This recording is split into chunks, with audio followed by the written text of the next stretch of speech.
துதித்தலும் சபித்தலும் ஒரே வாயிலிருந்து புறப்படுகிறது. என் சகோதரரே, இப்படி இருக்கலாகாது. ஒரே ஊற்று கண்ணிலிருந்து தித்திப்பும் கசப்புமான தண்ணீர் சுரக்குமா?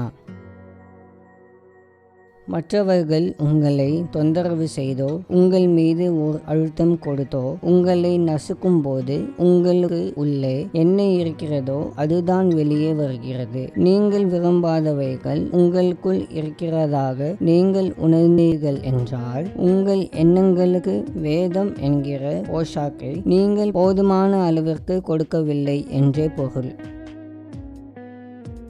பரலோக தகப்பனே, இப்பொழுதும் என்னை உம்முடைய கருத்தில் ஒப்புக் கொடுக்கிறேன். என்னை பரிசுத்தப்படுத்தும். நான் உம்முடைய பிள்ளையாக உம்முடைய திவ்ய சுபாவத்தை வெளிப்படுத்தும்படி விரும்பினாலும் பெரும்பாலான நேரங்களில் என் மாமிசம் மேற்கொண்டு விடுகிறது. என்னை மன்னியும். வேத வசனங்களால் என்னை நிரப்பவும் அதன்படியே வாழவும் எனக்கு கிருபை தாரும். இயேசுவின் மூலம் ஜெபிக்கிறோம் பிதாவே.